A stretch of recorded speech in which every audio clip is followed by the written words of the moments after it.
মিজানুর রহমান আজহারি চলে গেছে, চলে যায়নি, তাকে চলে যাওয়ার জন্য বাধ্য করা হয়েছে। মুসলিম টিভি, সুস্থ সংস্কৃতির প্রত্যাশায়। আমার পুত্র প্রতিম, সন্তান প্রতিম তারেক মনোয়ার। আমি আপনাদেরকে কষ্টও দেব না, বিরক্তও করব না।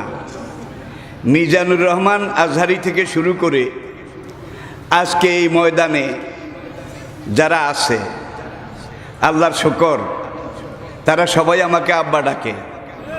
সামনে আসলে কদম বুসি করে। আমার জীবনে এর চেয়ে বড় পাওয়া আর কিছু বোধহয় হতে পারে না, নাইও। তো আমার ছেলে তারেক, সে আজকে আপনাদের সামনে চুলচেরা দীর্ঘ আলোচনা করবে। আমি শুধু নামাজ, রোজা, ইবাদত বন্দিগি, শরীয়ত, তরিকত, হাকিকত, ইসলামের ইতিহাস, ঐতিহ্য, এগুলোর উপরে সবসময় আপনারা ওলামায়ে কেরামের কাছে বক্তব্য শুনেন। আর আমি আল্লাহর শুকর, বর্তমান শুধু বাংলাদেশ নয়, এই বয়সে পুরা পৃথিবী ঘুরে বেড়াচ্ছি এবং আমি কিছু ব্যতিক্রমধর্মী, কোরআনের উপরে গবেষণাধর্মী কথাবার্তা এটা বলার চেষ্টা করছি। ঘোষণায় আপনারা বলেছেন ডক্টর, আমি এটার প্রতিবাদ করতে করতে একেবারে ক্লান্ত হয়ে গেছি। আমি আসলে ডক্টর না। পাকিস্তান আমলে যখন লেখাপড়া করি তখন ডক্টর হতে হলে বিদেশে যাওয়া লাগতো। আজকের মতো ডক্টরেট নেওয়ার মতো এত ব্যবস্থা, এত দোকানপাট তখন ছিল না।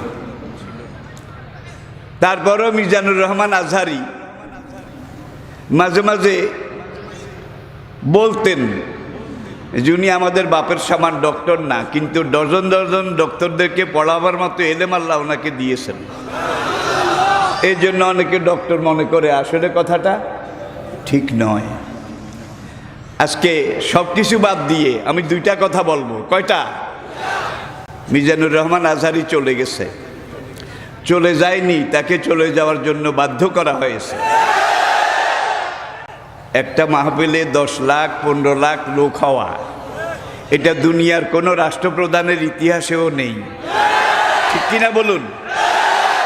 আর একজন রাষ্ট্রপ্রধান যখন কোনো এলাকায় যায়, সেখানে রিজার্ভ গাড়ি দেওয়া হয়, জায়গা জায়গা থেকে গাড়ি প্রেরণ করা হয়, সার্ভ করা হয়, তাদেরকে ভাড়া দেওয়া হয়, খানা দেওয়া হয়, গরু জবাই করে একেবারে মোরগ মুসাল্লাম, বিরিয়ানি এগুলো দেওয়া হয়। তারপরে যাওয়ার সময় আবার কিছু নগদ হাদিয়াও দেওয়া হয়। কিন্তু আমাদের মাহফিলে, আমার ছেলেদের, আমার সন্তানদের মাহফিলে যারা আসে, তারা নিজের খরচে আসে, নিজের খরচে খায়। আজকে তাকে এই দেশে থাকতে দেওয়া হয়নি। সোজা কথা, সংক্ষিপ্ত কথা, চূড়ান্ত কথা, শেষ কথা, মিজান আবার আসবে, বিজয়ীর বেশে আসবে। এই দেশের তাওহীদি জনতা এমন ইতিহাস সৃষ্টি করে তাকে আলিঙ্গন করবে ইনশাআল্লাহ। সেই সমাবেশই দূরে নয়।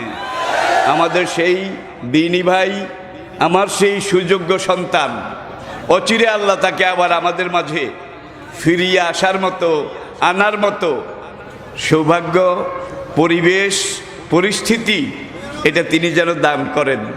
সবাই বলুন আমিন।